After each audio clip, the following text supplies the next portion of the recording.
ইউক্রেনের শেষ ভরসাকেও কি শেষ করে দিচ্ছে রাশিয়ার সেনারা? কারণ একই সাথে ইউক্রেনের ছোড়া ৮২২টি আত্মঘাতী ড্রোনকেই ধ্বংস করেছে রাশিয়ার প্রতিরক্ষা বাহিনী। শুধু তাই নয়, ইউক্রেনের প্রেসিডেন্ট ভলোদিমির জেলেনস্কিকে বাগে আনতে তার দেশটির অন্তত ১৩টি অঞ্চলকে লক্ষ্য করে সম্প্রতি ১৫০০-এরও বেশি বোমা নিক্ষেপ করেছে রুশ সেনারা। তবে কি যুদ্ধের ময়দান থেকে পালানোর পথটিও খুঁজে পাচ্ছে না ইউক্রেন? জানা গেছে জেলেনস্কির দেশটির সামরিক বহরে থাকা যুক্তরাষ্ট্রের তৈরি প্যাট্রিয়ট মডেলের এয়ার ডিফেন্স সিস্টেম ফুরিয়ে গেছে, যার কারণে রাশিয়ার ছোড়া একটি ব্যালিস্টিক মিসাইলকেও প্রতিহত করতে পারছে না কিয়েভ। প্রশ্ন হলো, পরাজয় নিশ্চিত জেনেও এখনো কেন রাশিয়ার বিরুদ্ধে লড়ছে ইউক্রেন?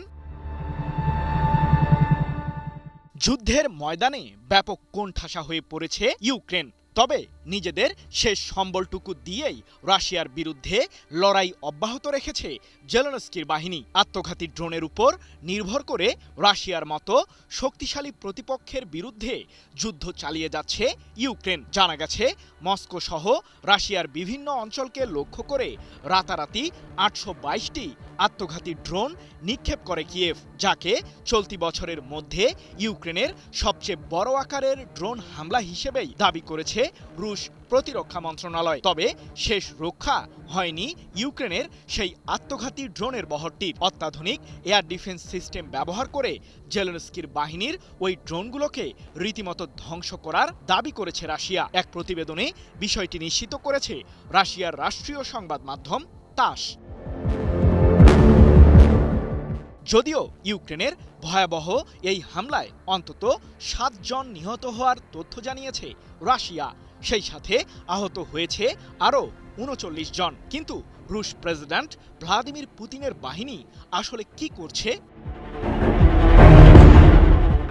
রাশিয়ার বিরুদ্ধে আত্মঘাতী ড্রোন ব্যবহার করে যুদ্ধের ময়দানে উত্তাপ ছড়ালেও ভিন্ন ধরনের সংকটে রয়েছে ইউক্রেন, যে তথ্য সম্প্রতি কিছুটা হতাশার সুরেই নিশ্চিত করেছেন প্রেসিডেন্ট জেলেনস্কি। তার দাবি, টানা ৪ বছরেরও বেশি সময় যাবৎ চলা এই যুদ্ধে রাশিয়ার ছোড়া ব্যালিস্টিক মিসাইলগুলোকে প্রতিহত করতে পারছে না ইউক্রেন।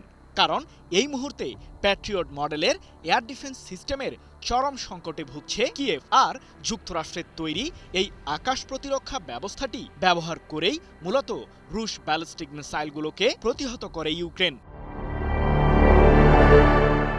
এদিকে জেলেনস্কির দেশটির এয়ার ডিফেন্স সিস্টেম সংকটের বিষয়টিকে সুযোগে পরিণত করেছে পুতিনের বাহিনী। সাম্প্রতিক সময়ে ইউক্রেনের ক্ষেপণাস্ত্র ও ড্রোন তৈরির কারখানাগুলোকে লক্ষ্য করে হামলা জোরদার করেছে রাশিয়া। এ প্রসঙ্গে প্রেসিডেন্ট জেলেনস্কি এক প্রকার অভিযোগ করেই বলেছেন, সম্প্রতি ইউক্রেনের ১৩টি অঞ্চলকে লক্ষ্য করে ১৫৫০টিরও বেশি আত্মঘাতী ড্রোন ছুড়ে রাশিয়া। এছাড়াও প্রায় ১৫৬০টি নিয়ন্ত্রিত বোমাও ব্যবহার করে পুতিনের বাহিনী। শক্তিশালী ওই হামলায় আরও কমপক্ষে ৬২টি ব্যালিস্টিক মিসাইলও ইউক্রেনকে লক্ষ্য করে ছুড়ে রাশিয়ার সামরিক বাহিনী, যেগুলোকে প্রতিহত করতে হিমশিম অবস্থায় পড়ে ইউক্রেন, এমনটাই দাবি করেছেন জেলেনস্কি। ১৭ আগস্ট এক প্রতিবেদনে বিষয়টি নিশ্চিত করেছে ব্রিটিশ সংবাদ মাধ্যম বিবিসি।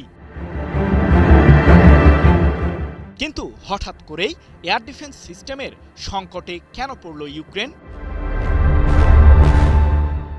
বিশ্লেষকরা বলছেন, যুদ্ধের শুরু থেকেই যুক্তরাষ্ট্রসহ পশ্চিমাদের দেওয়া অস্ত্র ব্যবহার করেই রাশিয়ার বিরুদ্ধে লড়ে আসছে ইউক্রেন।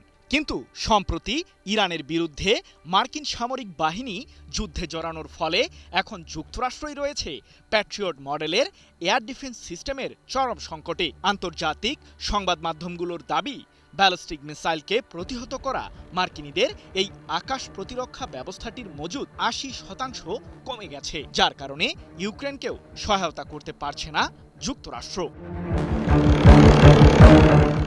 সৃজন মাহমুদ, নিউজ 24।